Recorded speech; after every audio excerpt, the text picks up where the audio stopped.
You will proceed out this door, and hopefully everybody has umbrellas because it's raining. But right now you'll go out, you have to go away from the building 75 feet, so that means that we go on the other side of the hedges. So that if the emergency bell rings, that's where you're going. And then in the event that you need to use the facilities, you go out this door and to the left instead of the right. There's a hallway there to the right, and the men and women's restrooms are right there. Okay? And my name is Janice Hall, and I am the manager of the Business and Institutional Management Office, and the Human Systems Academy resides in my office. And my secretary, Ruby Guerra, and our admin officer, Deidre Emmons, are my assistants in doing this lecture. So, you all are ready? I'm bringing Chris along. Yes. Good to start this off. Okay. I'm holding Dick's microphone, so. Stand next to me, your brother. Okay. So, welcome for this talk. I imagine that many of you are here in part for several reasons. Perhaps you wanted to learn something about how the crew health and safety is impacted by sound, by acoustics, and perhaps during this talk we'll be giving you some understanding of some of the standards that you're working with, some of the requirements that come through. That would be reasonable. Perhaps you just have an interest in crew health and safety as part of the Academy, which is a great program. That's our intention today. I think I'm advancing the slides, so Chris, stand back here with me. Chris is holding my microphone today. He's a very handsome microphone holder. This is our agenda. Will be, after we do introduce Chris Allen, who is the lead from SF in acoustics, in the acoustics office, as well as the acoustics noise control laboratory, which you'll have an opportunity to visit, I believe, next Tuesday. Thursday. This Thursday. You'll hear more about Day that after later. tomorrow, yeah. Last slide to get the details correctly. Chris is going to outline some issues that describe some of the more fundamental engineering aspects and noise measurements and noise controls that have been implemented for us in spaceflight issues. I'll grab it next and I'll talk about how it's impacting on crew health and safety, and we'll pass it off to Jose Lamardo. Jose is the assistant lead in the acoustics office. My role is to be your audiologist here at JSC. I have an office in the clinic and then am a part of this acoustics working group. So that should outline your agenda. I'll save the time for the outline. At the end of it, we'll describe the details of how this acoustics noise control laboratory business will work, and we'll deal with that later. So how is, from some of you, you might be assuming that noise is an issue regarding hearing loss or that their crew members are losing hearing. There really are many other important reasons for crew health and safety that pertain to why we're looking at and are interested in reducing or mitigating noise exposure. Ideally, first with noise controls, as Chris's group works on, noise measurement to identify what that risk is, and then turning it over to the flight surgeons and to me to deal with crew issues for monitoring their hearing health. But this slide identifies 5 other reasons for why we're interested in noise, not just because of hearing loss. Think about it. You've had situations where speech intelligibility at a party or in a machine shop, or in a noisy vehicle, or an airplane, has interfered with the ability to talk calmly or clearly in terms of speech intelligibility with the person who's sitting one row across the aisle from the aircraft. This situation could be applied to our ISS. It could also affect crew audibility of important caution warning signals. If your cell phone was turned to the vibrate mode and you weren't really sure where it was, you're trying to find to localize it in your home, or whether you're actually receiving a text message or a phone call, that could be an implication for you in terms of the importance of being able to hear a caution warning alarm. Or if you were in a noisy place and it really was something to exit the building, that'd be important as well. So you can imagine that's how it affects our crew. Also, we're interested in disruptions of sleep. If you've ever rented a hotel room that was noisy too close to the elevator, or had a barking dog from a neighbor that was disturbing your sleep and maybe makes you sleepy today, you can imagine how that would impact when our crew is doing some very important and critical tasks for their job. And then finally, just interfering with crew task performance due to noise. If in fact this wasn't a nice recording studio with good sound and limited signal to noise ratios, that if there was in fact some vacuum cleaner going on, or you maybe had one of the noisy buildings here at JSC that has HVAC noise that hums and roars down, you've had difficulty hearing around the corner or someone else in another cubicle, you've had to drop your pen and say, I'm sorry, I didn't hear you. Get up from your cubicle, go around the corner, and then have that conversation with them. Think how that applies to our crew members who are also speaking to our international partners on the International Space Station. So to that, Chris, that's why we're doing this. I'll give you a chance to tell us how we measure things. Okay, thank you, Dick. Good to talk to you all today. Okay, some other things I wanted to mention are some of the current activities that we have going on board. Right now we have a lot of concentration and interest on our payload research. I think it's very important. It's why we have the International Space Station there. But to connect it with acoustics, we have a lot of work going on with predicting the noise of all the new payloads that we're introducing and making sure that the noise contributed by those payloads are meet our acoustic requirements and do not contribute to the factors that Dr. Danielson just discussed. We've also have, for example, the beam, which is newly attached and also pose some interesting acoustics aspects, including the inflation of the beam and how we were going to handle the noise of the air rushing out while the crew were inside, possibly inflating the beam. Also, we had to use some acoustic modeling to predict noise levels inside beam. Other things that are going on are, for example, we're trying to reduce the carbon dioxide used by the crew. To do this, we need to increase AAA, which are the fans that are the CCAA Common Cabin Air Assembly fans, which are circulating air throughout all the modules. So we have to concentrate on that. We have now setting up for dual visiting vehicles, where we've had ventilation changes on the ISS, and more CCAA fan speed increases are foreseen for that. So that also has an acoustics aspect. And then also we're looking at this, adding an additional U.S. crew member. So this also, we're looking for a place for them to sleep, which we need to know what the noise levels are, and possibly developing a new sleep station. So all of that includes acoustic aspects. And of course we have the commercial crew program going on, which we're looking at for noise in terms of the launch noise that it produces and also the on-orbit noise. And then also we have the Orion MPCV. So we have a lot going on in acoustics. All right, so regarding the metrics, just a few things that Dick talked about and trying to relate them in the things that we measure to get metrics to be able to control the noise and set requirements. So for hearing loss and noise that is affecting the human, we use the A-weighted sound level. So that's the dBA, and the A on the back means sound level, and I'll show you a plot in the next slide that'll make that easier. We use that to measure hazardous noise levels that may damage hearing, and also we use it to measure the LEQs, which are the noise exposure levels, which is noise over time and how much exposure during the day or while the crew sleeps that they are exposed to. The next metric we use is a speech interference level. We call it SIL4, and the 4 means that we use 4 octave bands, and I'll show you that also in my next slide.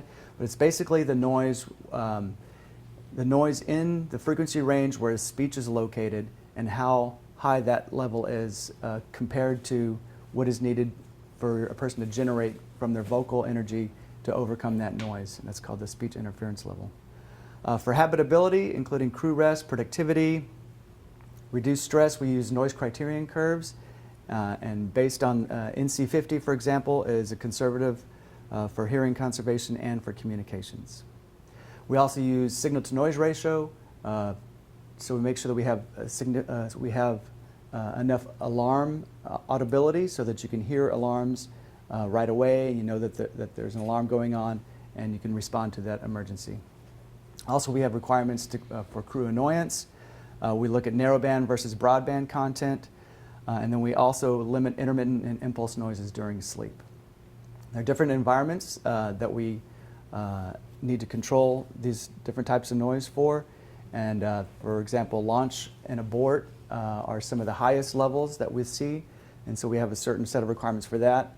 And then we have requirements for on-orbit acoustics, which we're primarily working to control levels so that we can communicate and maintain habitability and do crew sleep. Okay, so here are how our noise levels, and I think I'll walk over here so I can point to them. So this here is our noise criterion, our NC family of curves, and our requirements are typically based on this NC50 for the vehicle. When we include payloads in that, then we actually have a little bit higher. We use this an NC52, which is a little bit higher. But you can see that it's a sound pressure level as a function of an octave frequency band. And so that's what our requirements are based on. So if you were to calculate an A-weighted level, it's A-weighted. That's the metric that we use to compare for crew-related effects like hearing loss. There's a lot of research using these A-weighted levels, and the A-weighting means that the frequency response of the human is applied to these curves so that the lower frequencies are attenuated, and then at 1 kilohertz there's no attenuation. And then you add up all of the energy in all the frequency bands, and that gives you your A-weighted overall sound pressure level, which is here. So for an NC50 value, your A-weighted sound level is 58. And then if you were to average the 4 bands, 500 through 4 kilohertz, and average that, then you would get this speech interference level, and for 50 is 51. And you'll notice that the speech interference levels pretty much line up with the noise criterion number. So for 50, we got 51. For 60, we get 60. For 70, we get 70. And that's the way that the noise criterion curves were set up, were to agree with the speech interference levels. And now, how the speech interference level relates, you can see this is here from ANSI standard. And you can see that in terms of the distance between the talker and the listener, you have a speech interference level here, and it tells you, for example, with a speech interference level of 50, then you, at a distance of 2 meters, you can speak in a normal voice. So you see normal, raised, very loud, or shout, different vocal efforts. And then this gray areas here is an effect where when you're in the presence of a loud sound, you tend to talk louder. Sure, next slide. Okay, and this shows the thermometer. Actually, I need to look at the screen. So, so you can see that where we are in ISS is right around 60 dBA. Typical vacuum cleaners, 70 dBA. And like a rock concert's 110. Of course, you wouldn't want to have an environment that high. We like to keep our sleep stations around 50 dBA. Okay, things that make noise on ISS include hardware. We have treadmills and fans and air conditioning equipment. Also, reverberation is important.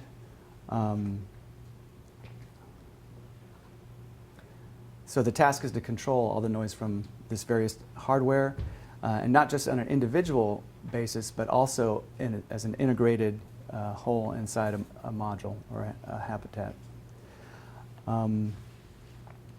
So we have things that we do to control this noise, and so here's a list of that. Starts out with a good set of requirements and verification requirements, and then we take these requirements and we allocate them down to each of the individual noise sources and try and control the different noise sources. We have hardware design reviews where we look at all these things, and on complicated equipment, it's recommended that an acoustic noise control plan be developed, which includes writing down how you're going to choose your noise sources, choose the quietest noise sources, what type of acoustic analysis you're going to perform, how you're going to sub-allocate to your components and give each of your components its own requirement. What are you going to do for each component to control that noise? So you have a noise control design for each component. You need to perform early acoustic testing so you know what your levels are starting out with. And then you do component noise control testing to make sure your noise controls are working. And it also describes your schedule and your recovery plans if you're not as quiet as you need to be.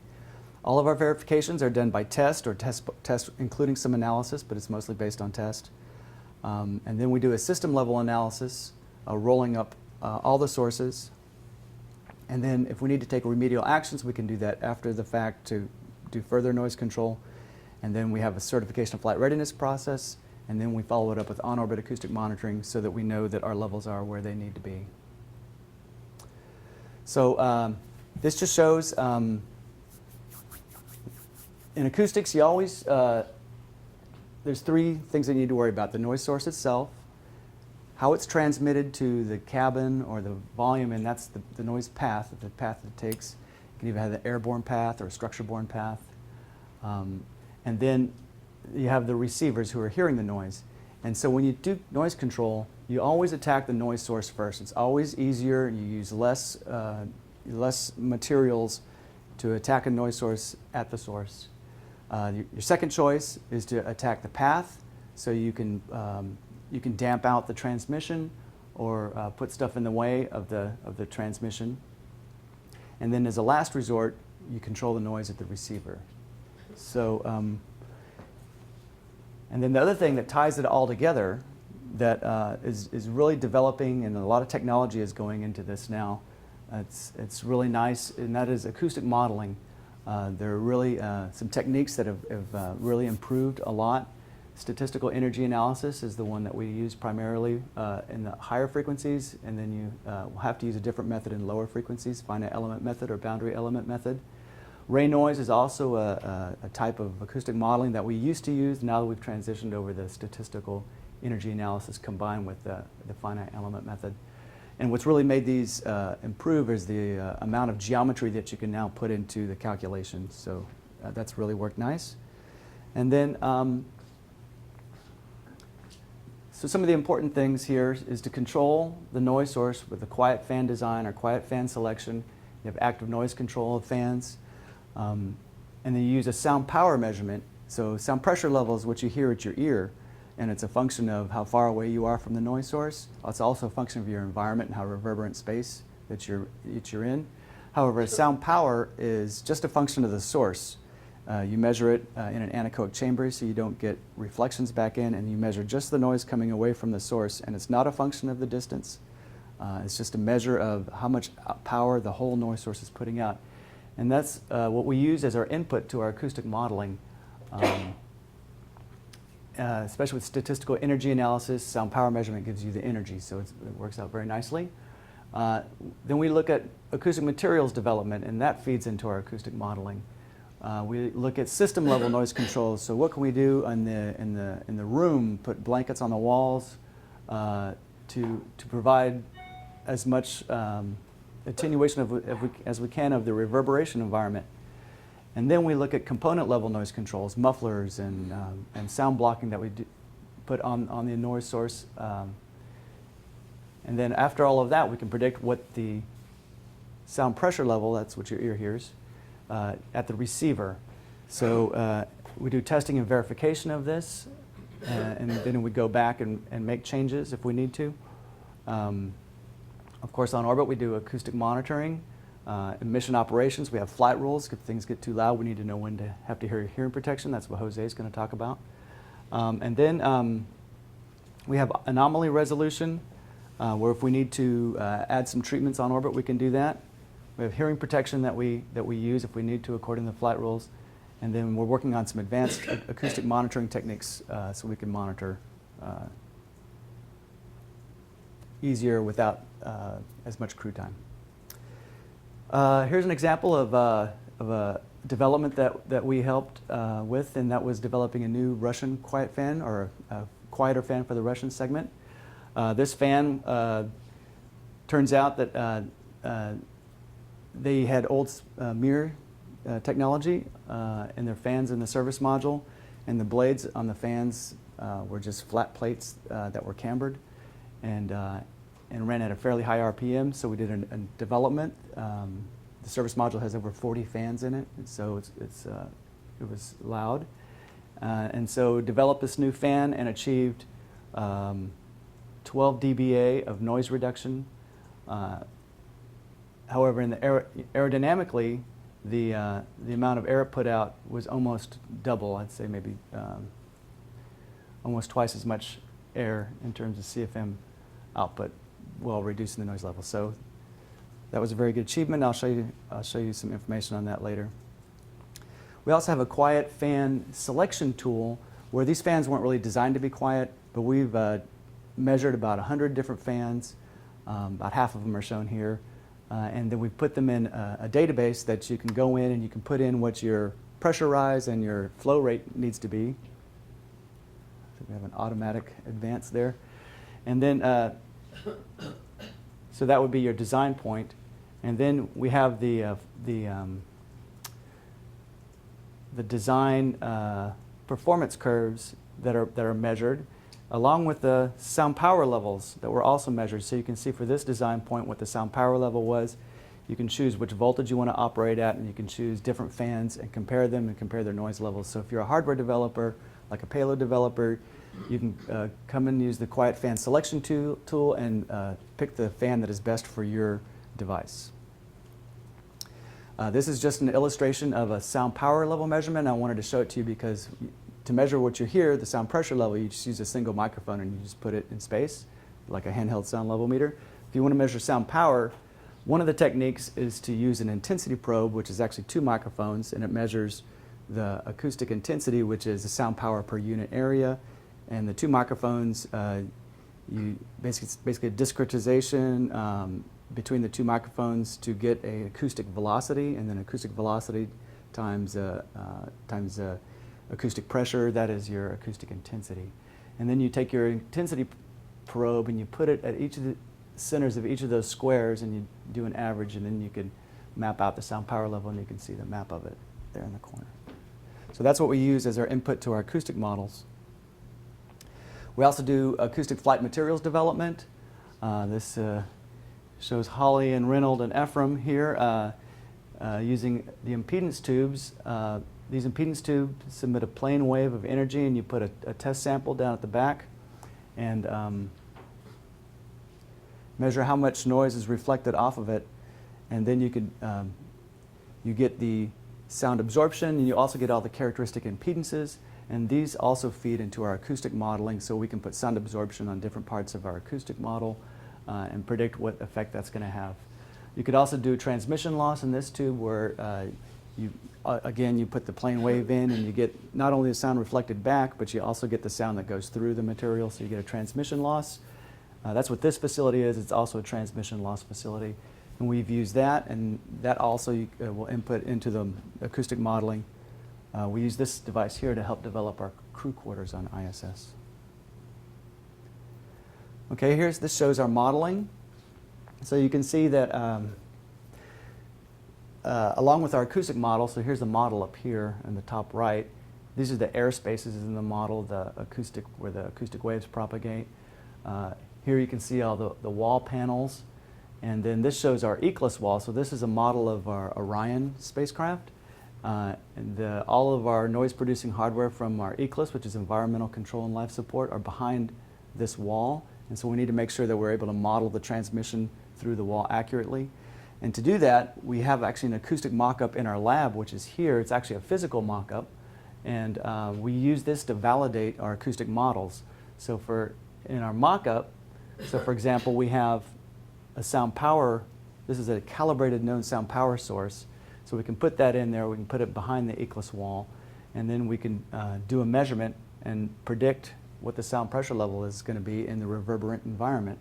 And so that's how we validate the models. And so our mock-up has the same internal surface area and volume as the real Orion vehicle, and those are the 2 important acoustic parameters for that. This shows a validation of our system-level noise controls, where we wanted to make sure we were able to predict the amount of absorption from these thinsulate on the reverberation environment, and we were able to do that. Also, we looked at sealing around the Eclipse wall to make sure that we were able to keep all the acoustical noise inside behind the wall there. So that's an example of our system-level noise controls. And then here's an example of our component-level noise controls. So this shows an ISS fan. This is the ISS IMV fan. And you can see it's connected upstream and downstream of these silencers, which are just basically big mufflers. And so that's an example of a component noise control. So both the component and system noise controls are very important to controlling noise. Here's some other noise controls that we've done on various things. This is in the back of the Melfi minus 80-degree freezer where we had to do some pipe lagging to control that. This is some duct treatment that we put in the US-Russian segment to control noise on some of the fans. This is a development of our early sleep station, the TESS, and these walls are made to block out the noise. And this is also on the Melfi. It's acoustic treatment that we use to cover, to contain, and absorb the noise from the uses a Brayton machine to cool the air in there. This shows some of our acoustic testing. We have acoustic requirements for all of the hardware that we put on ISS, and so the noise-producing hardware that needs to meet those requirements, we do acoustic testing. We don't do it all ourselves. The developer is welcome to do the acoustic testing, but we also provide the service.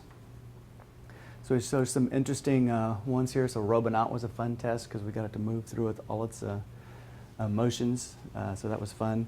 Also the rings here look sort of like a spacecraft taken off. We hung it in our new anechoic chamber there. Crew quarters is a very important development. And here's that Melfi I was telling you about with the Brayton machine up here and all the pipe lagging in the back of the rack.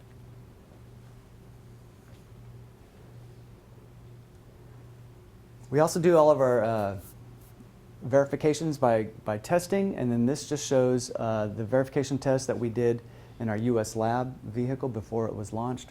It's Sam Denham, an old acoustic compadre, in here with all these microphones, making sure that the US lab met its acoustic requirement. We have different measurement techniques that we use. So reverberation time is a measure. We fill the room with noise, and then we turn it off and measure how long it takes to decay. So that's a way to measure the reverberation of a space. Sound intensity, I discussed earlier, where you measure that, and from the sound intensity, you integrate that over the surface, you get sound power. There's also other methods that we use to measure sound power. We have a dome of microphones that we can use in our anechoic chamber to measure sound power more quickly. It takes a long time to set up, but then each test goes quickly. Of course, we measure acoustic absorption with our impedance tubes and the transmission loss as well. And insertion loss we do just by testing of physical mock-ups. Transmission loss is sort of an ideal transmission over infinite pieces of material, where an insertion loss is what an actual structure does to reduce noise, and you just measure it with and without the structure. We also use our lab to do demonstrations. For example, what is NC50? Well, it's kind of, it's hard to understand unless you actually go experience the environment. So for our management, we set up demonstrations of NC50 or NC60 or some other requirement, or we do demonstrations of what the actual noise is like, so we can give demonstrations. All right.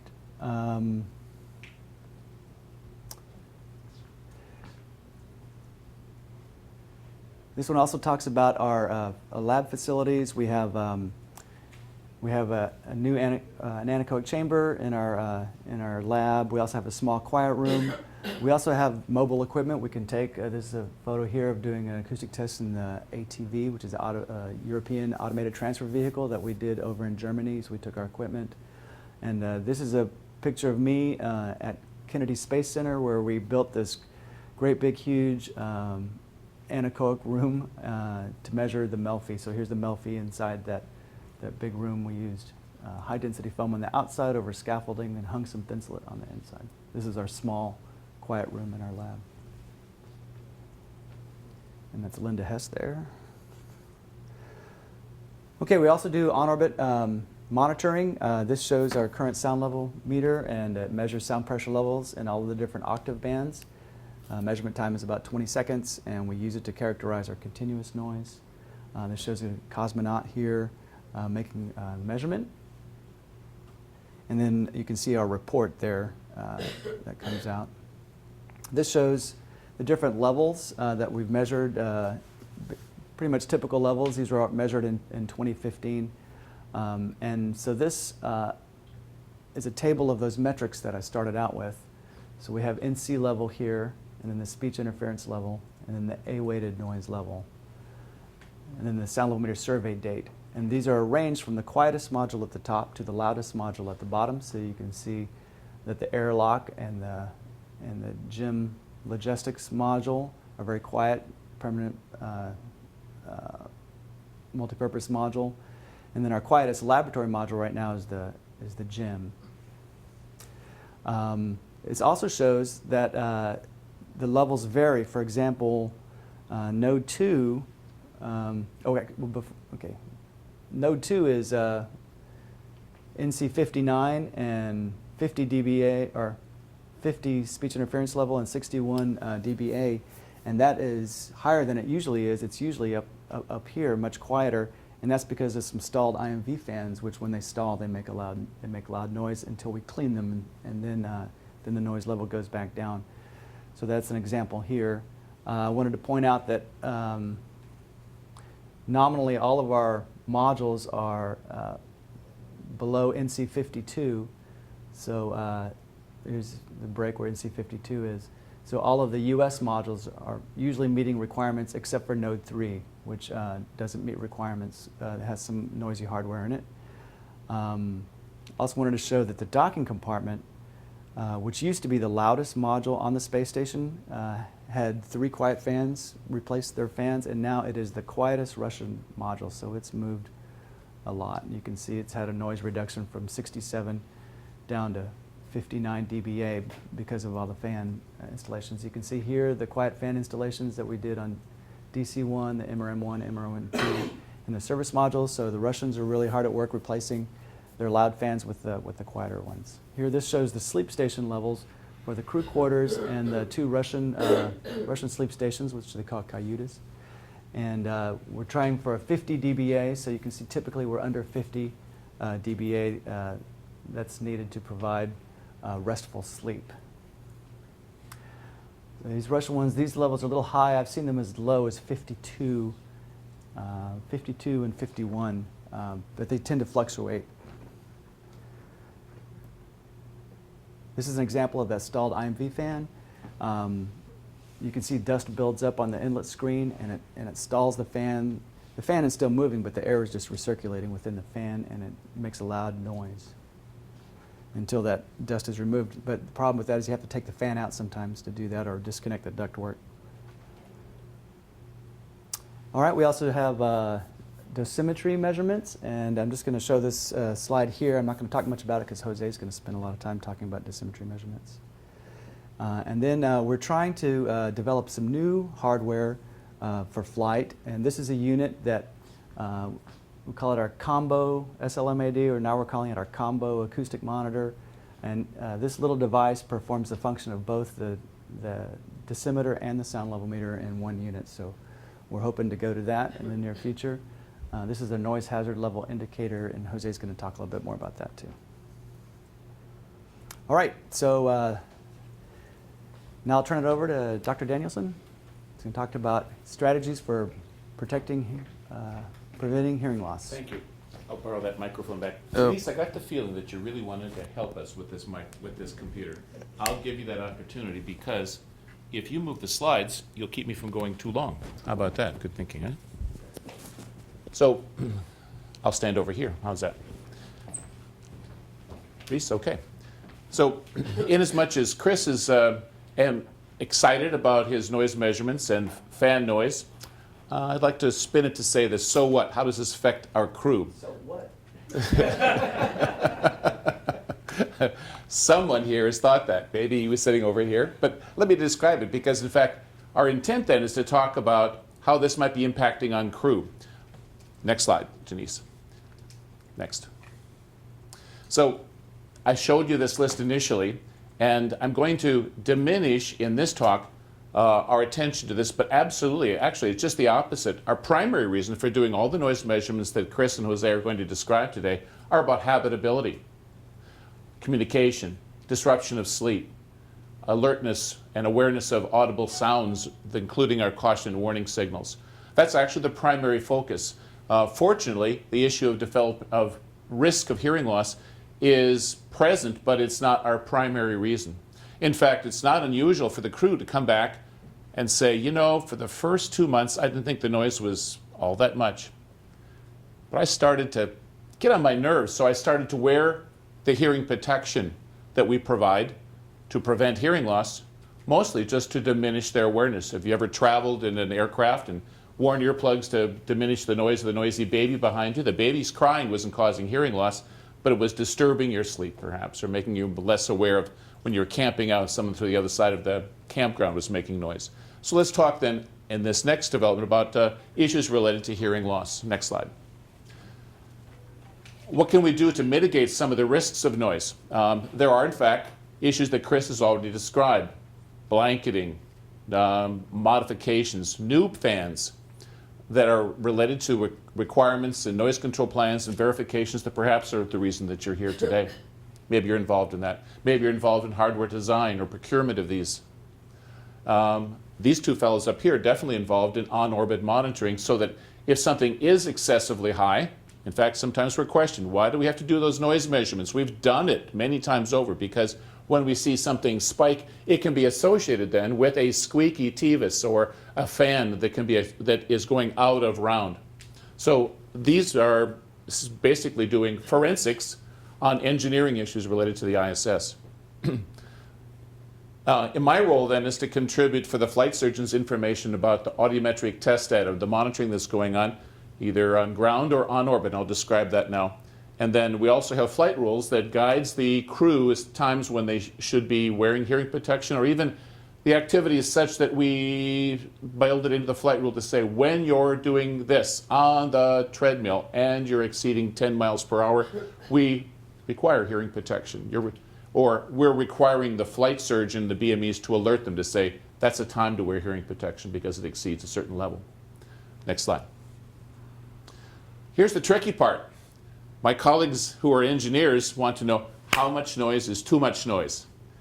But our crew is very different than the instruments or the robots that are on orbit. That is, for some of you, the sound of a band playing in the garage, your teenager, you know where he is. Happy sound, he's home. But to the neighbor who's on the other side, that might be an aversive signal at 11 or 10 o'clock at night. This is an old-fashioned blackboard and I was running my fingernails down along the blackboard.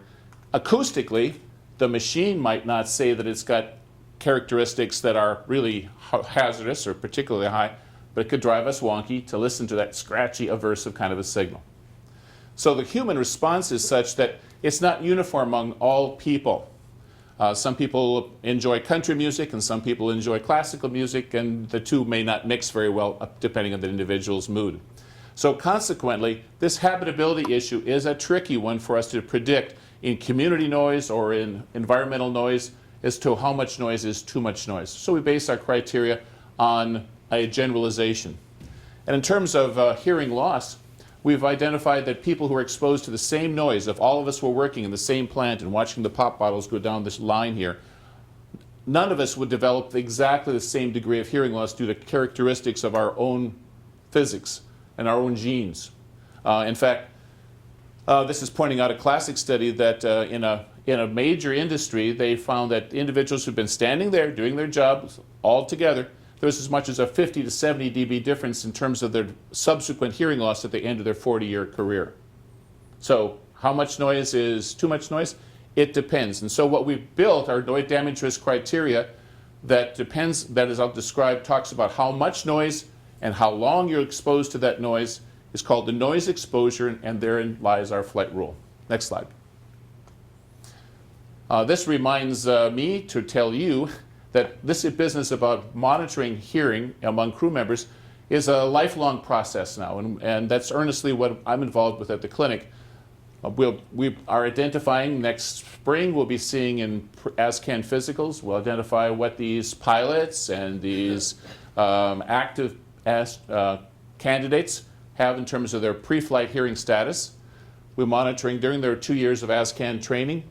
We monitor it during their career, be it a 10-year or a 30-year career at NASA.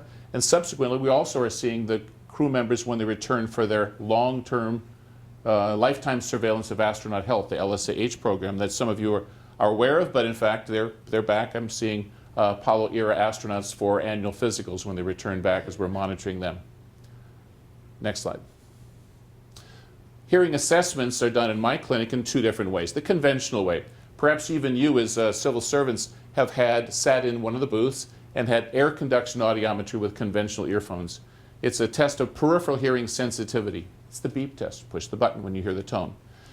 We monitor it among our crew members as well to do their baseline test. So once those astronaut candidates have been identified and they report in fact, this last class was great. I saw them the afternoon of their ceremony out at Ellington. They took their blazers off, took their ties off, and I had a chance to do their baseline hearing test and give them the willies about the importance of protecting the hearing that they had left. That's their baseline for their career. They do annual hearing tests during their physical exams.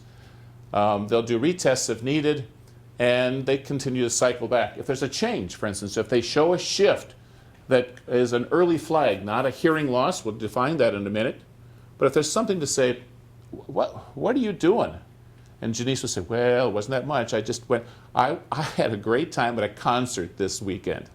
Or I'm building something in my cabin, and I'm working weekends with a chainsaw and carpentry equipment, and it's not a big hearing loss yet, but it's shown a shift that's outside of the norm.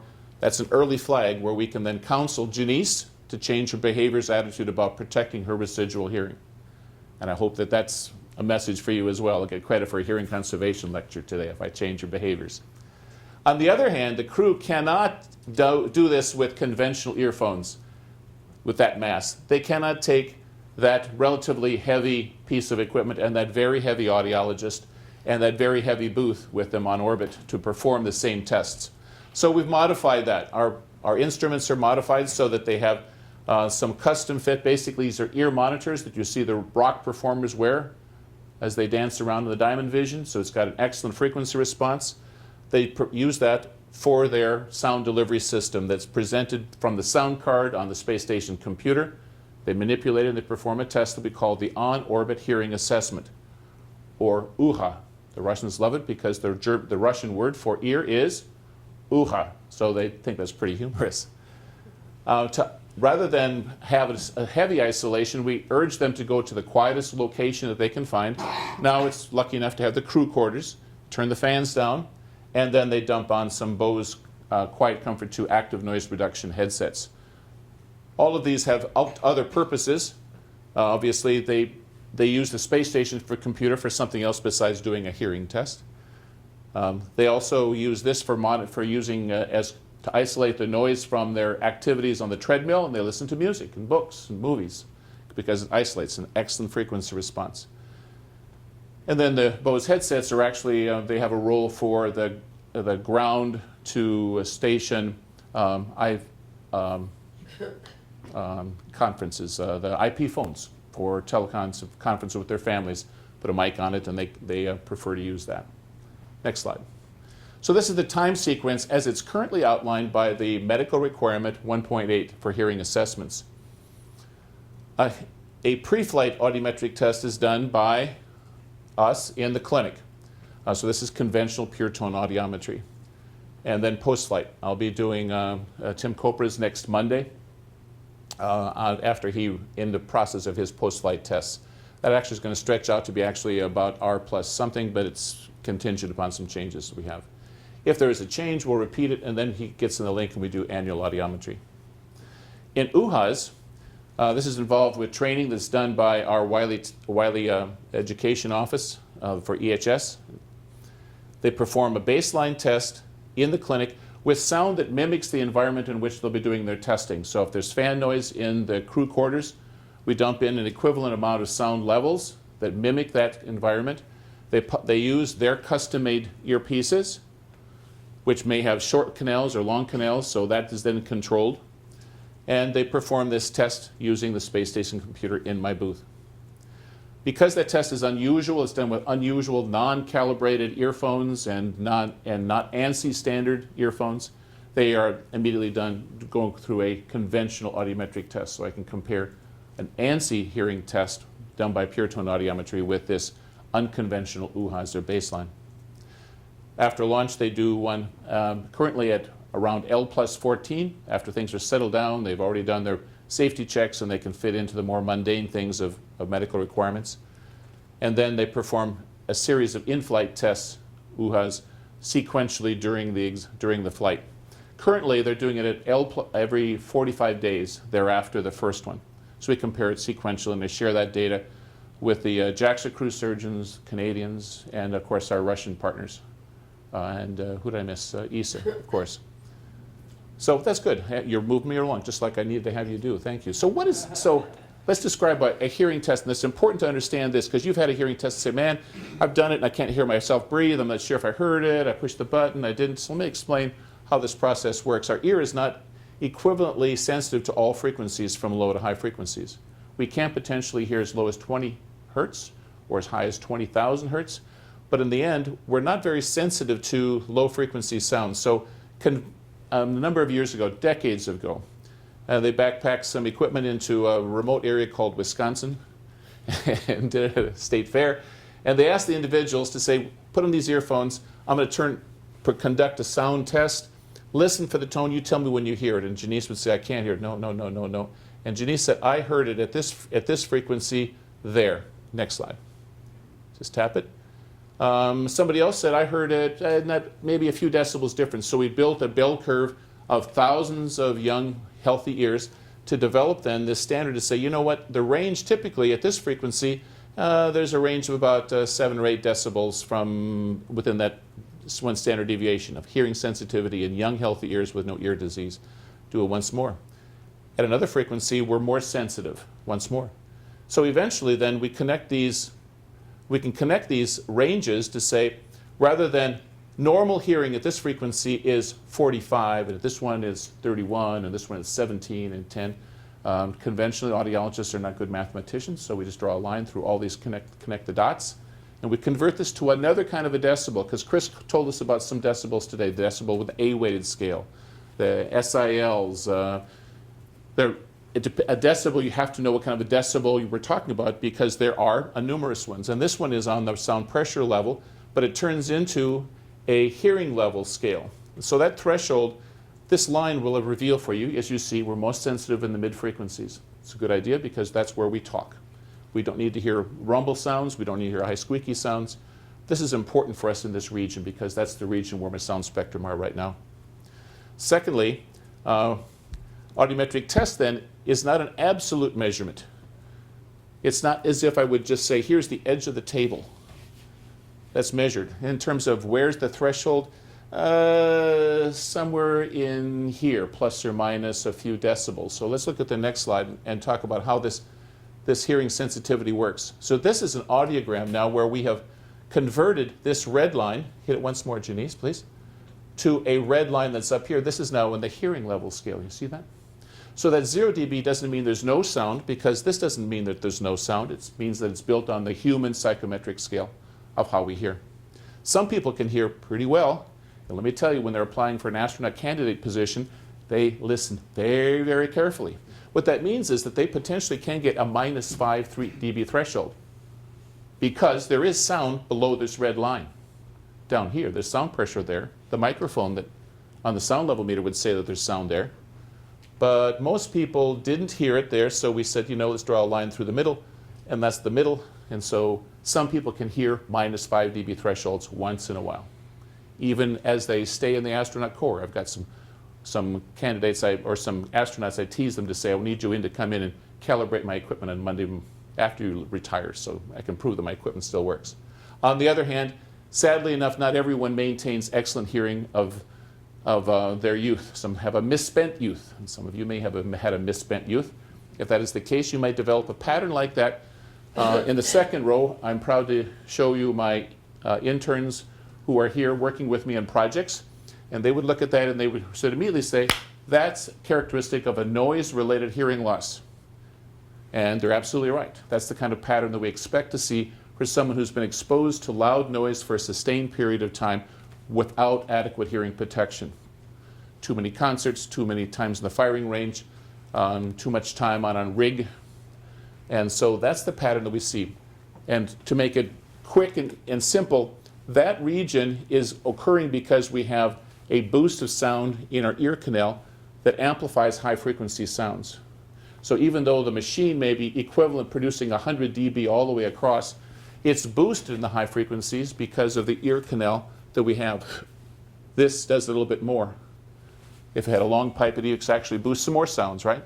So the ear canal is built to help us to hear high frequency sounds, and then we have a little muscle in our ear that contracts when we hear loud sounds, and it reduces our awareness of low frequency sounds. So that's the pattern we expect to see from noise exposure. That's good. All right, no, you're doing right. Now, how does that impact what we hear? This then is another audiogram from low to high frequencies that are being tested. And this region, all those dots, they're representative of the region of sounds that are important for understanding speech. In this region, if we analyze my voice, and I did a vowel ah, or ba, or g, or hard consonants, g, I, E, O, U, most of the energy would be in the low frequencies. But if you analyzed acoustically, sounds like f and s and sh, you notice it's not very loud, it didn't travel very far. I cannot make the f sound louder because it's voiceless. And that information is primarily up here in the high frequencies, which is important for speech understanding or clarity. If I talk louder and louder, I can make words like gun and rim and mad louder, but I can't make leave, leap, least, leech. I can't make the voiceless sounds louder. So consequently, let's see if we tap that one more time.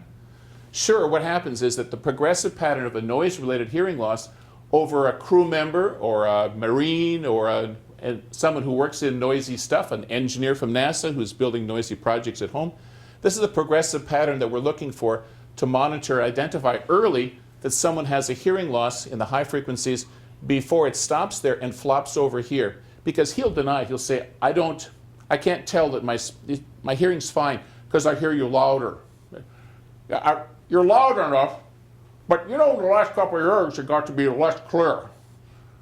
So you're mumbling. I can't tell the difference between 15 and 16 because he's lost the high frequency sounds that he once had when he was a teenager. So it's tricky to be able to identify that. Next slide. So that audibility index is what we're looking for. So what's a shift? And my intention today is to help emphasize the difference between hearing loss and hearing shifts, particularly emission-associated hearing shift.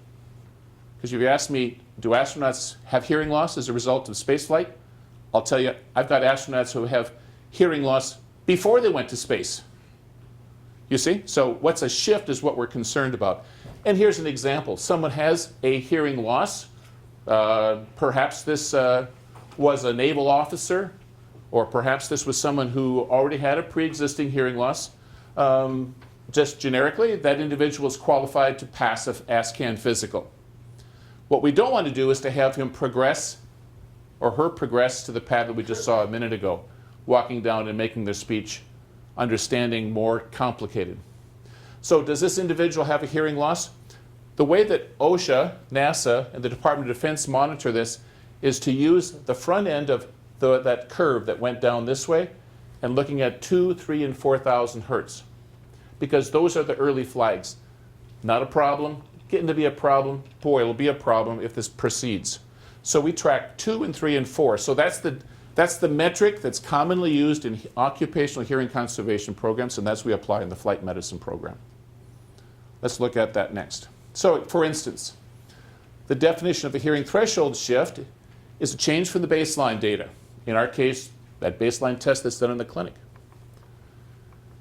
And seeing whether there's a shift of 10 decibels or no more at 2, 3, and 4,000 hertz. That's that early flag for noise-related hearing loss. We call it a mission-associated threshold shift if, in fact, the pre-flight and the post-flight show the shift. Meanwhile, frankly, I'm also tracking this on his pre-flight or his baseline test in a conventional audiometric program as well. But the real question of whether the acoustics conditions that we're concerned about, is that impacting on their hearing? What I would have to dig in and use with my international partners, let's be common and use a similar way of identifying a mission-associated shift between pre-flight and post-flight. And let's have one whale of a hearing conservation attitude between missions. You know what I mean? As they are partying and as they are doing their T-38 flights and they're doing their jobs and crafts at home. We want to protect their hearing through their career, but right now we're talking about the effect of the mission itself. What is a hearing loss? Well, remember that cloud of sounds, all those dots? They're sort of in this region. So consequently, conventionally, again, if I asked my interns what's normal hearing, they would say 25 dB or better would be normal hearing. And so consequently, this line across here is drawn intentionally at 25 dB. So a hearing loss would exceed, in this case, averaging these three frequencies if it's equal to or greater than 25 dB. Again, it's a common way of workers' compensation for OSHA to identify whether there's a hearing loss related to the job or not. There's a shift. Someone went from great hearing to some hearing loss. That's cool. We want to identify that. But it's not a hearing loss until it starts to drop down between these three. Does this individual have a hearing loss? Yeah, it looks like somewhere the average would be pretty close to 25 dB, so this individual would have a hearing loss. But we're tracking on here a baseline, and 1, 2, 3 in-flight tests, they're rock solid. There's no mission-associated shift. This individual had a hearing loss before the mission, did not have a hearing shift associated with the mission. On the other hand, looking at this one, we could potentially say for sure we're starting to see some drop-offs here that then did develop, and so we tagged this individual as having a UHA, identified mission-associated hearing threshold shift during the mission. I'll point out something else though. Inasmuch as this was rock solid in the low frequencies, we're seeing some changes here in the low frequencies. Next slide. Janice is going to show us, again, another example we use all the time. This was one of our partners who had great hearing thresholds before the mission, and then in the first and second on-orbit test did show this characteristic notch. That's just like that graph I just showed you. We alerted the crew surgeon from the Russian Space Agency, who's here in town, and they implemented more stringent or stronger recommendations to wear hearing protection. Shut the door on the crew, on the Kayuta back there in that noisy Russian segment, and use hearing protection more consistently. And to my pleasure, it decreased the awareness of this, or demonstration of that shift. On the other hand, if you draw your attention to this, there's been an obvious decrement in the low frequencies of 250 and 500 hertz. In physics, if you change the stiffness of something, you tighten the guitar string, it no longer will play a G.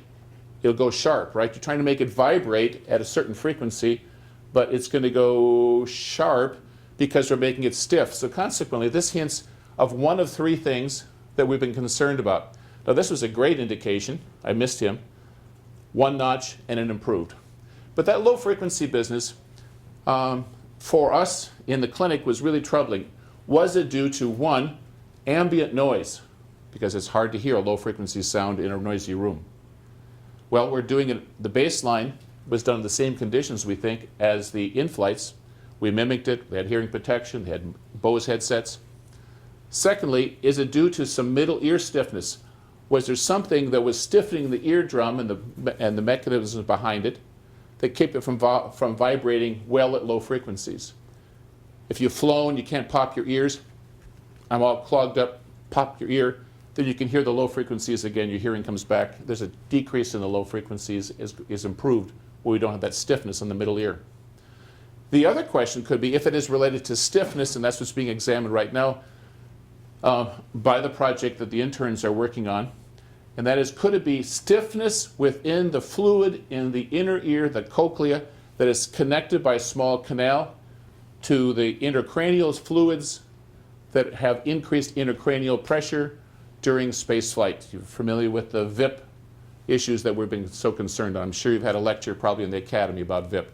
So our speculation is now we're trying to find some associated patterns that could potentially show some stiffness at that footplate of that third little bone that's connected to a window that's laying against this fluid that maybe is increasing its pressure with intercochlear pressures. Next slide. And we have more examples like that then. So that's the dude that we saw before, and here's another case. In fact, we're seeing this in about 40% of the in-flight UHAs. So it's not of small consequence and it's not rare. Next slide. So I was asked recently to offer a summary to say, all right, we're spending a lot of time on these hearing tests. Do we have to do them? So we offered this summary. Answering their question, does a hearing loss occur? Regarding crew health, based on the evidence, the incidence of temporary mission-associated hearing threshold shifts. Remember what that definition is? 10 dB shift in the high frequencies, which is the one that's characteristic of noise-associated hearing loss. It's been demonstrated from increment 1 in about 8% of the UHAs that have been performed. Sometimes not necessarily the same crew member could have had more than one of these elevations. However, there's no permanent hearing loss identified in audiometry, the post-flight audiometry after their landing. Again, that is a mission-associated shift which turned into a hearing loss. Follow me? Secondly, then the program is seeking a way to reduce the crew time. Could we have, essentially, could we carve out some UAs and not perform them every 45 days? And Chris and I have been to a series of meetings, and we're moving in that direction. As long there's no increased risk, in as much as we continue to monitor with acoustic monitoring and with some techniques that we're going to be proposing to them, basically better associating the noise measurement with the hearing test results. Next slide. A few years ago, we published an article that looked at the effect of the influence of hearing loss as shown with sex and gender. So let's skip this one and read the second bullet, that the LSAH-derived data, those are from the crew members who have flown, and may be 39 or they may be 79. They show a more rapid decline in the left ear, which is also not unusual among, for instance, Texas shooters. We're shooting from a right shoulder and have the noise blast on the left side. Within the general population, hearing declines more rapidly in men than in women. It's fair to say due in part due to environmental and occupational activities within the general population. And within our population, we don't see any evidence of hearing loss related to microgravity exposure, just as we showed. Let's look at the next slide and I'll explain how this worked. So there's ANSI has a very large database that's acquired from lots of people. And they call their database B a non-industrial noise-exposed population. They ask people like you, do you work in a noisy job? And you say, no, I don't. But you might be doing things off-duty. So you're growing older, and that's being monitored then from, let's say, age 30 to age 80 in the database.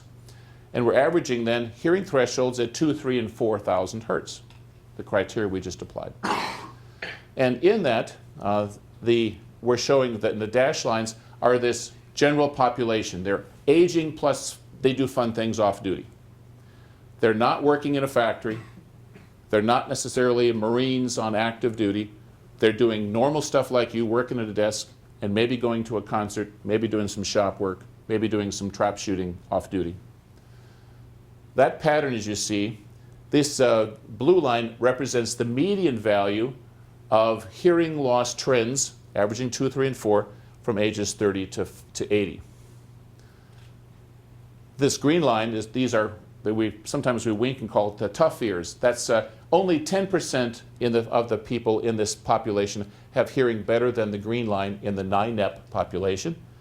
And only 10% have hearing poorer than the red line in the general population. My Swedish colleagues don't call it tough and tender, they call it glass and stone ears. But it's, you see what we're talking about. So this is a median value. 50% of the people in the population have a hearing loss. Males better than this, poorer than this. These are the values for females in that 9-up population. The dark lines then are from our LSAH population. And so given that, let's concentrate instead on some of the trends that I see. First, the standard deviations are narrower among our astronaut population. And we basically track along from age 30, which frankly is pretty unusual to have anybody in the LSH program. Oh, well, I know, in the astronaut population, sometimes they come in usually about 35 is when we start seeing them. There they are. They'll track along, and there is no difference between the median values among the astronauts and the general population until we start getting up into the 60, 70, 80 population, individuals who were test pilots in the military before they stressed hearing conservation, or they did things in their jobs before we stressed hearing conservation. Those of you who are young like me and in your 60s, you remember the time when someone finally said, you know, you really ought to wear hearing protection more consistently when you do this job. That's this population. In our female population, it's great because not only is their standard deviation narrower, but overall our scientists, our flight surgeons, our attentive females, overall they're doing much better throughout all of the years that we have. Next slide. This is a way that we report this to an individual who takes a hearing test in the LSAH program. We basically lay their individual, this is left ear and right ear, over these values for the 9EP. We also compare it to not only the general population, but to the other astronauts to kind of get a kick out and say, am I doing better than these other guys? And it's type A, folks. So this individual is actually kind of a happy story. We can say, you know, originally your hearing was poorer than the general population until later on, and you basically leveled off and you didn't decline because you heard the recommendations from your flight surgeon. You were offered hearing protection, you were encouraged to wear hearing protection, and you bought into the idea of protecting your hearing on duty and off duty. Next slide will show us some other examples of this. This fellow, for instance, is a classic example. His hearing is better than 90% of the population eventually.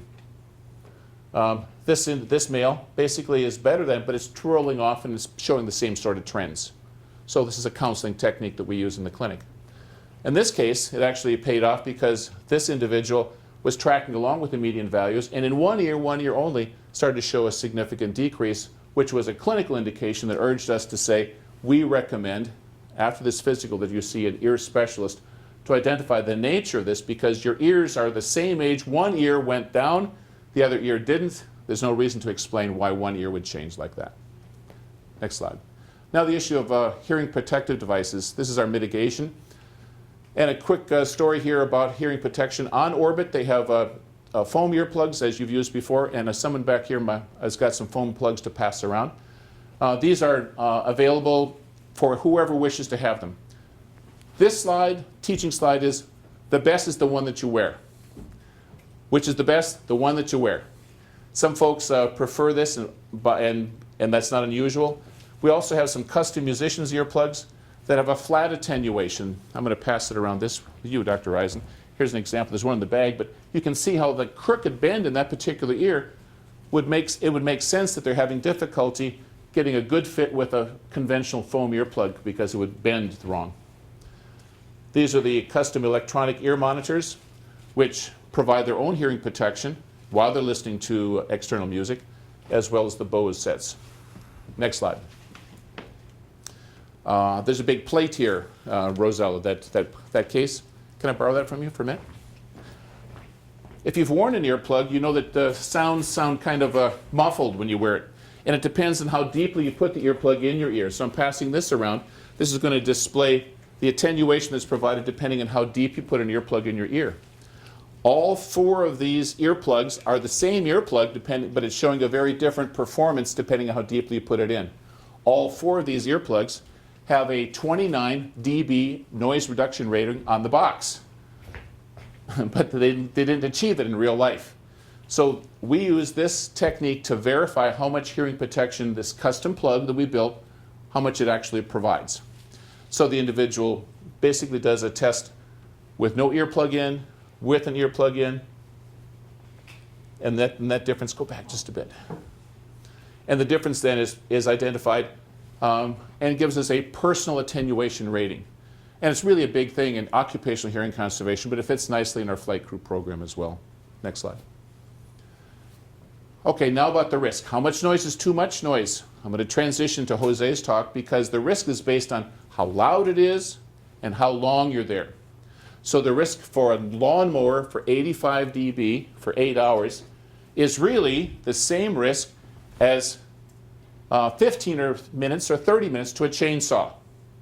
So consequently, the damage risk criteria is built on this, and there's an equal energy concept that we apply. In terms of energy, if we increase the level by 3 dB, we have to cut the duration in half. Increase by 3, cut it in half. Cut the 3 dB half. So that's why I can say 15 or 30 minutes to a chainsaw would be equivalent to a lawnmower that has a screw-on muffler. Next slide. So our current noise control flight rule, noise constraints flight rule, uses these damage risk criteria that are similar to what's used by OSHA and NIOSH and the Department of Defense, but they're incredibly fussy. They are very conservative. We are not interested in preventing hearing loss among some workers or most soldiers. We're trying to prevent hearing loss even among the folks with the tender ears. Remember those fellas? So consequently, our technique is to use criteria by splitting the noise risk during the workday, 16 hours. They're awake, they're moving around, they're doing activities. They're basically outside of their crew cabin in the Russian segment, somewhere in node 2, and there's noise caused by IMV fans, exercise equipment. That's integrated over a 16-hour period. That affects their hearing, risk, and communication. Then we stop and say, now there's another issue to deal with, and that is disruption of sleep, and that's an 8-hour nighttime exposure. So we have 16 hours for stuff, 8 hours for sleep disturbance, and then we relate this to given tasks.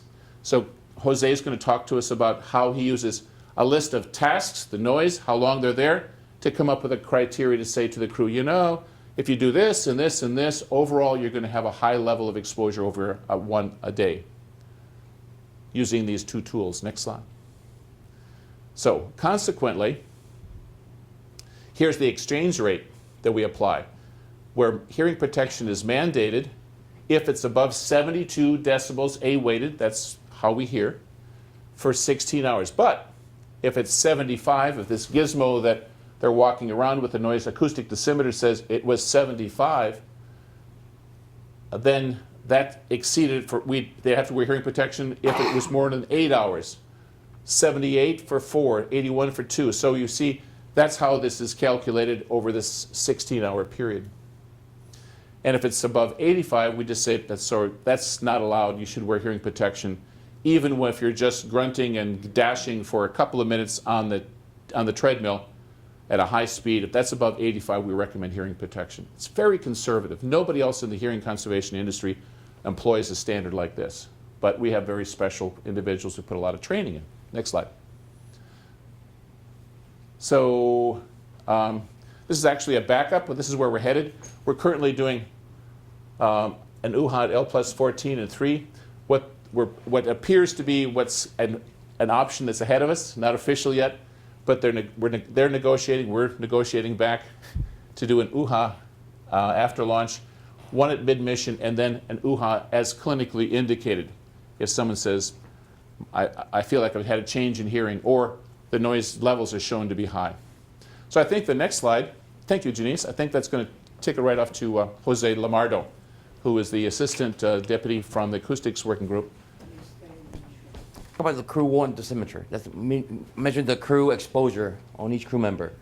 Currently we have 3 dosimeters on orbit, which is the Quest right here, which does login data 24 hours. We put it in the morning, run it all day long, go to bed with the same dosimeter. Next day, gives the next crew member, and we do that to all 6 crew members. And so day 1 and 2, we do crew 1. And then day 3, we do static measurement. In that case, we take the dosimeter and place it over a location, say over the T2 or inside the bathroom or by this rack, by this payload, and see what the exposures of that in that area. This is 24-hour, like I do. We do 16 hours in the daytime and 8 hours inside the crew quarters. And then the static measurements, we rotate, like I said, depending on the need or there's something noisy here that we need to investigate. Next slide, please. This, like I said, they do 3 dosimeters. Each crew member wears it. It's an example of one crew member wears it while he's doing some experiments. And then at nighttime, we have to do sleep time. We make sure that they are quiet within their crew quarters. That's nighttime. Next slide, please. That measurement, the 24-hour measurement, this is how you explain it. This just goes, this is the daytime. So it goes all around, from depending where they are located. This particular measurement above the hazard level is when the crew member is running at fast speeds in the treadmill. So we identify that. Once I get the data, I'm going to get the data. We do measurement the whole week. By Friday, I get the data. I go and quickly see where our levels are. If I see a peak above the hazard level, I send that email with the data to the crew surgeon. He'll go to the flight to the crew member and ask him, okay, what were you doing at that time, that day? So we try to pinpoint back and identify those locations and activities that can harm going above those levels. We're not that lucky many times because we do have a schedule the crew is supposed to follow, which they don't follow, they just do as needed. So it's kind of hard to pinpoint those locations. So with good feedback from the crew member and through the crew surgeon, we do get a database that we built. And I'll talk about that more later on. And that helps us identify these locations for future crew members or future activities that will involve these kind of levels. So this lighter blue line is the equivalent, or LEQ, that Chris mentioned earlier. So if that LEQ is above 72 within that 16-hour period, he should have one hearing protection during these activities. For example, if he would have want protection here, this level would have gotten lower.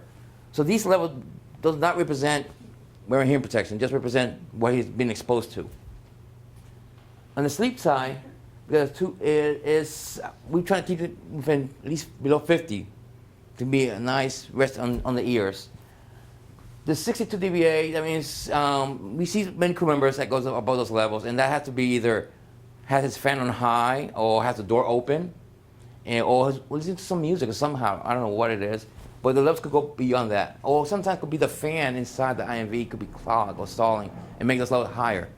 So the crew member, through the flight surgeon, will let them know, hey, you need to either wear hearing protection at night or close your door because your levels are higher. So we get that feedback from the crew member.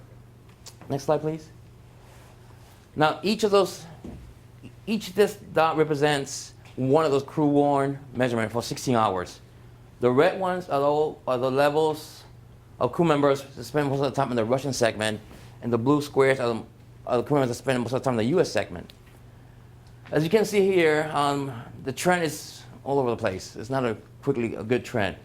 It is quieter as this. I'll take that back. From increment 17 to currently increment 48 right now we are. We don't got anything below that. We do have data, but this data represents the logging data, our new dosimeters that we have to log data. Prior to that, we didn't have any logging feature. We just had a number. 16 hours, this was your LEQ. So we had no idea the peaks that occurred during the daytime. With this feature that we have in this new dosimeter, we can identify those peaks and protect the crew member even better. Well, this one just tells you that if your dot is above this orange line, you are required to wear hearing protection during those activities that can go above those levels. Above the red line, you never see an LEQ above the red line because that's kind of beyond. But most of the time that you are above this 72, you are above the hazard level. And I'll show you the next slide, please. Now that takes a little step further. The solid lime green color is just the average of all those crew members within that particular increment. The blue lines is the same thing as those other lines that we had before, the little squares. Now, if it's yellow, it just indicates that that particular crew member had an exposure above the hazard level. Now, if that yellow is with a red border, that means that activity was identified as to be a T2 run. He was running the treadmill and was exposed to those levels.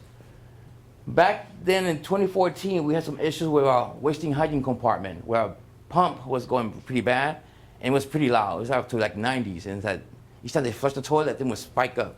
That they were hearing protection. So we identified those 3 crew members within that time frame were above those hazard levels. And then these triangles within those squares, within those round yellow dots, represents a crew member working behind in the service module with the panels removed, working behind, and it's pretty noisy. But we have identified these locations through the crew members, so we identify, and then those activities, like I said, are built up in this database called the Noise Hazard Inventory, or NHI, and those NHI get modified and get changed depending if there's any activity that could modify those activities. For example, during that time frame where we had the waste hygiene compartment, that activity or that location was placed inside the NHI. So the crew member knew when he goes inside to use the toilet, he needs to put on hearing protection. And then we got that fixed, and then that went, we removed that item from the NHI. So right now, currently, the treadmill is one of the items that is there, and we are getting something better to put some blankets around the treadmill to make it quieter, because each time they run at high speeds, it's very loud. Even though you're not running, but you're walking by the treadmill, you get exposed to those levels.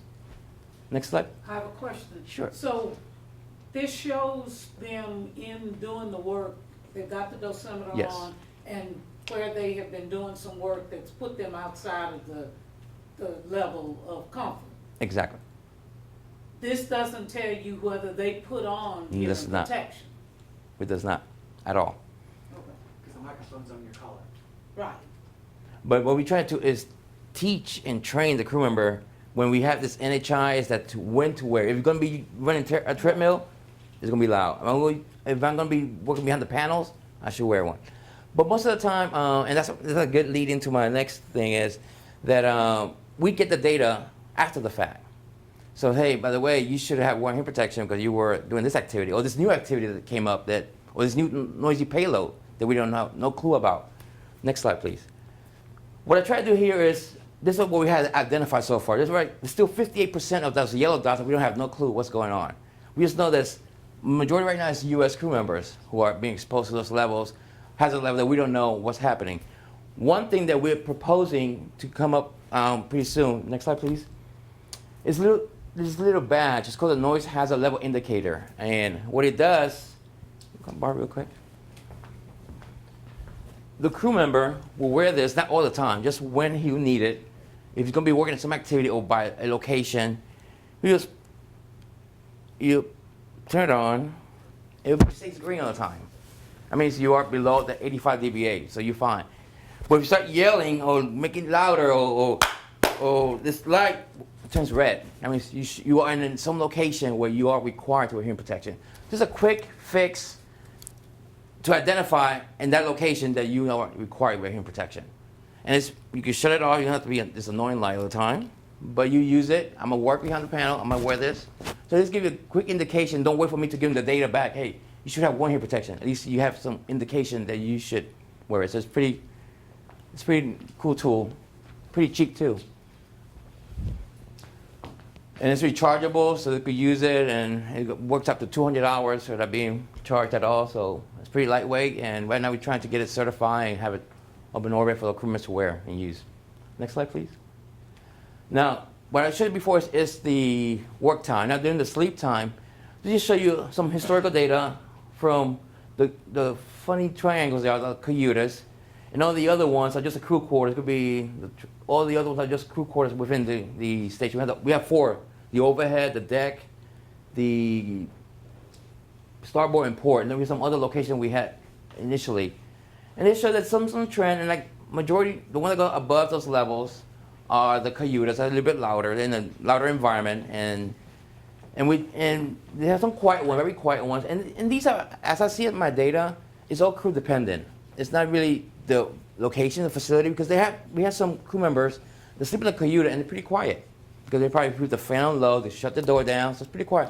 And we got some crew members on the U.S. side, which is quieter, but they have louder because they have the fan real loud, they have the doors wide open, so it's all crew dependent. So, and in the preference, how they like to sleep. Next slide, please. And it's the same data as I showed before. I just show you the average. So we have some peaks, and when we have these peaks of, with an average, we have a lot of cayuta measurements above those levels. So we know this. The Russian data is pulling out the U.S. data above, so you see those peaks and valleys, and like I said, this is just indication that it's all over the place. It's not really a nice trend. But if I show some trend beyond that, the cayuta has gotten quieter over the time. They had quieted down, and the crew members know when to wear hearing protection and when to shut your door down, make it lower, make it comfort for you to sleep. Next slide, please. Now, with all this data, we have to do something with the data. Just not just get the data and here's the information. So we try to be a little more proactive. So we have this spreadsheet, we call it a noise exposure estimation tool. And what it is just have all the data of all these locations, and we try to provide an exposure. What would be your exposure in that location, this activity, if you're doing for this duration? So what I try to do is as popular as much as possible. So when I get those peaks, I try to get as much information from the crew member. Okay, what you were doing, how long you were doing this for, and feed it into this, because this will help me to develop this tool. Next slide, please. So what I do, I say, like I say, the crew one data and static measurement, and also SLM data and ground data. Sometimes we have some equipment that we don't have on orbit data yet, so we use the ground data first, and then until we get new measurements, and then I replace it. So it get modified, and get better and better each time. And this will give you an indication when are you wear hearing protection while you're on orbit. Do for that activity for this duration. Next slide, please. This is just a flow diagram how exactly it all occurs. Like I said, no problem. One back here. You get all the data, like I said, on orbit.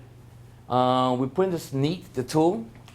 If you are a crew member that works more on the Russian side, on the US side, we'll give you some, because the levels are different. When the Russian is a little bit louder, it's a little quiet now, but it used to be a lot louder before in the US side. US side is some locations that are louder too, like Node 3 compared to Columbus module. There's pretty difference there. But this will give you an idea when are you required or when you're recommended to wear hearing protection. Those are those levels that Dick mentioned earlier, the 72 dBA and the 60 dBA. Once we get this information, once we run this several times, this will give you a noise hazard inventory for that particular increment. So what we do, we take 2 increments at a time. Sometimes it doesn't change that much. So we say for now, I got 47, 48 I'm building right now. I built this increment, I run a couple cases to make sure that my levels are still the same. If we have clock fans, they'll change my level. If I have a noisy T2, that would change it. Or I have a bad pump on my waste hygiene compartment, that would change my levels too. So that will be implemented in my noise hazard inventory.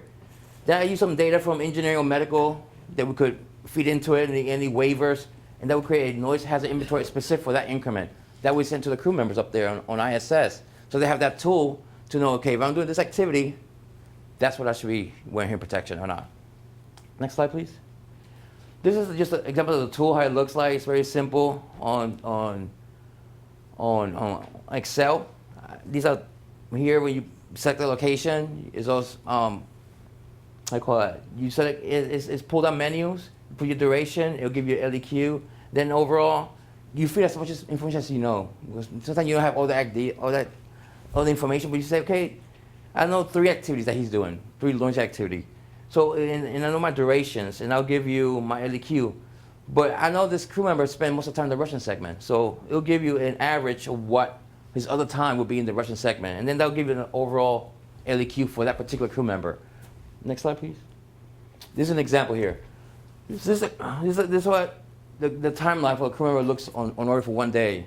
So let's say, take the commander here. Let's say ARED, he's working a T2, he did a meal in the Russian segment, let's say, and he's working this experiment here. Next slide, please. And this is his LEQ that I got for that particular crew member, right? He's running, the same as before. He is above. There's no hearing plugs, assuming no hearing plugs. His LEQ is 73.9, 74, so he should have wear hearing plugs sometime within that 16-hour period. Next slide, please. So for example, if he wears his hearing plugs, this is what it represents. It will drop your LEQ because it will be less exposure to the crew member. And even though he's running at that fast speed, he has his plugs in place, so his level will be roughly around 64 dBA in that location. So if you were to know beforehand that this noisy T2 running at high speed will create this levels with my plugs, so your exposure actually will be around 64 and not 74 that you had before. It will generate that level. So that. Next slide, please. The same thing you do with the tool. I identify all my activities that he's performing, right? He's running T2 at high speeds around 85 dBA. Next slide, please. Now, if I change the plugs, okay, he's running with plugs, it would change my levels there, so his LEQ would reduce. You could go back and forth. So it could tell you how it just jump. It tells you here, okay, you're above, you should wear hearing protection. You click it in, and if you wear your plugs, it would drop it. So this is a quick tool based on the data we got from on orbit. We could build a quick turnaround, giving an exposure of that crew member. So for example, if the crew member wants to do some certain activity, to a crew member, okay, you run it quick. We could run this very quickly. It's simple, and you give them an idea of what exposure would be for that particular crew member. Next slide, please. So, like I said, with this tool, with our data, and with NHI, we built, like Dick was mentioning, we had the 72 for 16 hour and a 60 for recommendation, 72 is for requirement. That's what we require to wear hearing protection. We have the UHA measurements that now we're trying to link together the symmetry measurement with the UHA measurements to make it a lot easier and more better interpretation of the data. and the key here is to, and one thing is the crew members always have hearing protection on orbit. They have all types, like Dick was mentioned. They have from foamies to Bose headsets. And they are always available for them to wear whenever they want to wear them. Next slide, please.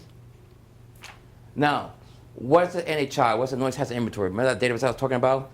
It's just it's a database. It tells exactly activities, which type of crew member, what activity and what location for what duration. For example, the T2 running above 10 miles per hour are always required wearing hearing protection. That's just a given. It's not, because you are above the 85. You will hit that peak right away. If you're running below that, you have to be at least 7 hours and 15 minutes within that time frame to wear hearing protection. So it'll give you at least a funny feeling of what exactly you need. Or if you have that little noise hazard level indicator, that will tell you exactly when you need it to wear it. But this is before the NHI LL that we have there. Next slide, please. Now this is the same thing, but just for a crew member on the Russian segment. Like I said, the T2 is always required, and then he has other activity within the service module. If he works behind the panel, 204, but for this duration only, he must wear hearing protection because your levels are pretty high. And most of the time, through history, each time they work behind the panel, they are required hearing protection on their end. So we just, another indication, because we do see this data. When I got this data back, I see it was above 85 all the time. So what's going on here? So the Christian, we found out he was working behind the panel, but he was wearing hearing protection. But at least we know that activity could be in this database. Next slide, please. Okay, I think it's towards the end. Like we mentioned, we are having a tour of our facilities this coming Thursday from 1 to 2. We are building 241, room 1000 EF. That's the big room. And we'll show you all these kind of tools we have there. We'll show you also meet other members of our team and see our facilities and welcome all you guys there. If you get a time to come there, it's a fun place. We keep it quiet. Any other questions? You open the door for questions. I have one. Yeah. The measurements and stuff that you all are taking for when they're on orbit, do you all also have something built in over in the Hera, for instance, or is all of the ground testing done in, is it 241? On 241 is how we do our testing. So like over in the Harris, there's no testing that you all are doing Well, over in that, I'm asking. Well, for the Hera, actually, we are, for this coming mission next year is the 45-day mission. We are proposing a research where we are looking into more, not the hearing loss issues, but the other issues that we talked about, the sleeping, the annoyance, the affecting your performance, even the risk of hypertension. So those are areas we're looking now through the Hera. So the other side, the non-acoustical health effects. But we are, yeah. Research aspect. So that's another side we're looking into.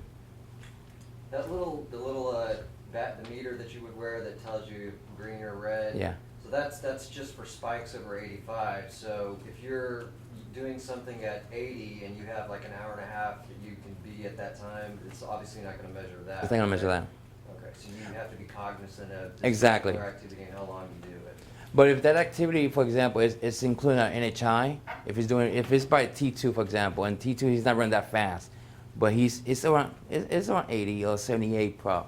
But and the crew members by themselves on the crew debrief, they said T2 is very noisy, it's loud, and they were always hearing protection. So they are themselves are cognizant about it. But that will give you just a quick indication if you're above the hazard level, wear it. But most of the time when I get the data, and the crew member, they are above 72 over 16 hours. They have been exposed sometime above 85 most of the time. If you look at this plot here, Mm-hmm. the ones above the 72 dBA line, that's for the 16-hour workday. You can see that there's very few of them that are above that line that are yellow. All the yellow ones have exceedances of the hazard level on it. So almost every single one of those dots where you're above 72, you also exceeded the hazard level.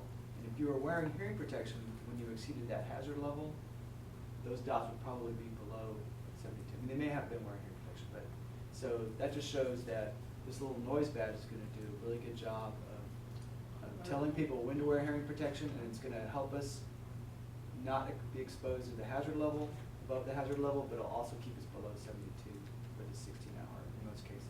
We're excited about that because it's gonna offer more autonomy. The crew member will see right now, at this moment, it's high, rather than seeing a subsequent report maybe revealing to Jose, who then ultimately gets around to reading it and ultimately passes it back up to say, 12 days ago, you should have been wearing hearing protection when you were doing whatever you were doing.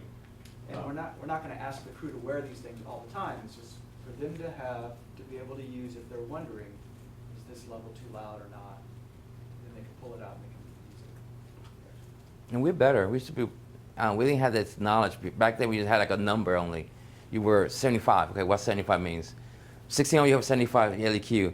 But at least with this new system, we have at least some idea the levels, the logging feature. And we're getting a lot better with the next tool that we're going to get in the future.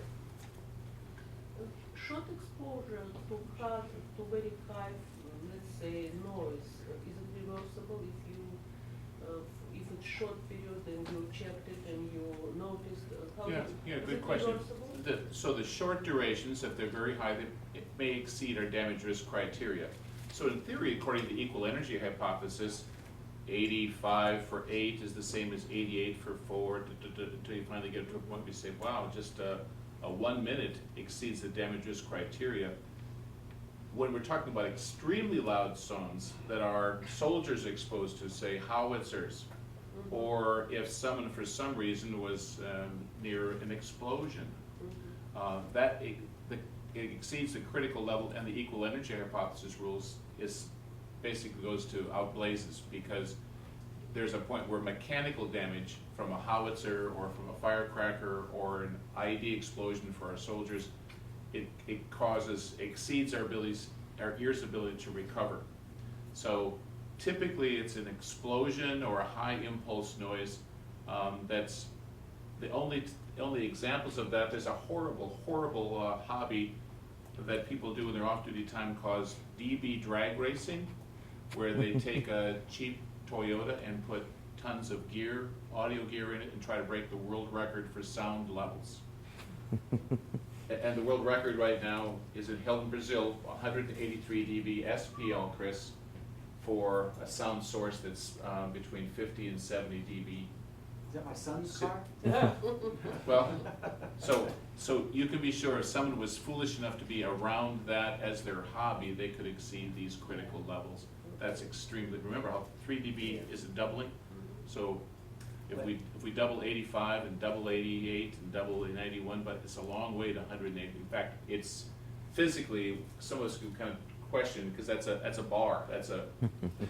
So I've got an example that's related to our space flight, and that is with our launch, and then also with our launch abort rockets. So especially with the Orion, where you have the launch abort rockets that are right on top, that's going to be very loud. So we have special requirements for that. Our launch, and basically what we're trying to do is, so we have hearing protection with our spacesuits and with the comm caps, communication device, and we want to control any noise to not be louder than 115 dBA for any sustained noise at all. So we have that in our launch environment. We also have that in our EVA suit environment when and that has to do with the communication in the headset too. So also our communication levels, instead of having volume cranked really high in there, we limit that so that that can exceed 115 dBA. As an example, during spaceflight, we usually don't differentiate between the plugs, but we had one special case with the beam inflation, whereas if there was a failure, we have to do an off-nominal operation where we went inside the beam and manually released the air. It was so loud in such an enclosed space that the levels were very high, so we had to choose our highest attenuation devices on orbit. But that's the only example that I can remember where we differentiated between, okay, you can use this one but not this one. So did you know that before they Mhm. went? I mean, you Yes. knew, you had an idea what that level would be like? Yeah, all that was done before certification of flight readiness. So and I'm not even sure that they're gonna have to use that. They have an automated way of doing it. That's only in case it's an off-nominal event. And so, so I'm not even sure they released the air in those tanks yet. Any questions? I've got one thing to leave you with, and I meant to mention it earlier, but I forgot. We also had our one-year mission crew member, Scott Kelly, who was up there for a long time, and people tend to get more sensitive to the noise environment the longer they're out there in that environment. And when he came back, he gave a public address and took questions, and we listened and noticed in 2 areas where he said that noise control is important, will be more important even for longer mission durations to Mars. Especially in the sleep stations, you wanted to keep it quiet. And then he also had some comments about the treadmill, the exercise equipment being loud, and that it's important to do noise control engineering to reduce the noise levels and help dig out so we don't have any risk to our hearing loss. I help them in their risk. It's their job. It's their No, big- we're helping you, Dave. It's helping them. Okay. Any So- other questions? So protect your own hearing, if that's part of the message as Exactly. well. That this hearing loss we talked about that from noise is irrecoverable. So it's permanent. It's not the kind of thing that's, thus far, we're not satisfied with pharmaceutical treatments even among our soldiers. They're investigating that, someone who's been in an explosion. But best thing to do is to, number one, engineer the noise out in the beginning, and then we're hearing protection when you're walking into that situation. So good luck to you. One more question. One more question. Autotoxins, is there any, are the crew members, this is from more pharmacology perspective. Right. But are the crew members warned about or prescribed medications specifically that don't affect hearing? And do you know of any medications that are affected by? Oh, I see what you're going at. I thought you were talking ototoxins that were in the environmental ototoxins, and so we've worked with toxicology and identified the list of things that are on that list, and we don't have anything We don't that's, have any yet. that would accelerate or be a synergistic action with noise with that effect. And in terms of meds, a good question. The pharmacist is monitoring that as well, those side effects. But the real risk of ototoxins, for the most part, are very strong antibiotics and maybe some diuretics that are, I don't know that they're even in the med kit. Aren't there But over-the-counter painkillers too? some that might accelerate tinnitus. They're probably to some degree in terms of the dosage they're in the kit. You're embarrassing me to say, I'm not talking to the pharmacist about that. Sure, I wouldn't. But they, An area to look into, maybe. yeah, they're attentive. I'm impressed with how closely they monitor everything in that med kit along the line, but no one's crossed the line to ask me about that. Are But- you aware of any synergistic effects No. that may No, take place? no, I'm not. Okay. That's an easy answer. No, I'm not aware of anything. Sure. Personal curiosity there. Sure. I've not heard It's- anything in that area. No. Yeah, we have some other questions about these unusual findings we're evaluating right now. And in a sense, that the test that we're doing, if you've ever had a baby in the state of Texas or anywhere else in the last 10 years, that baby had their hearing screened with a gizmo that was stuck in their ear. That's basically measuring a sound that's emitted from the ear. It's emitted, so it's an otoacoustic emission. And that's looking at the integrity of those cells that are in our inner ear, our cochlea, that can be damaged by noise or other agents. And we're using that now. That was done in the fluid shift study. We're evaluating that, and that's what our interns and my colleagues at Wiley are evaluating right now is this tool looking at a non-invasive way of monitoring the stiffness and extra fluid pressure inside of the head due to microgravity shifts in the cephalic region. And so there is an otoacoustic emission test that's being done. 4 crew members have done it on flight now thus far. 2 are doing it currently, and of course the 1-year mission we just did it, and we have more coming. So that's a very, very intriguing and some real groundbreaking work that my interns are working on right now with our colleagues in the University of College London and here at Wiley.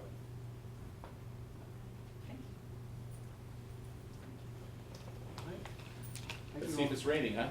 Let's see. All right, so as we leave, Brooke is bringing me the sheet so that I can let you all know. There's still some people that haven't signed the clipboard, Oh, okay, yes, before you leave, please make sure that you sign, the clipboard, so that she can go in and give you your credit for your attendance.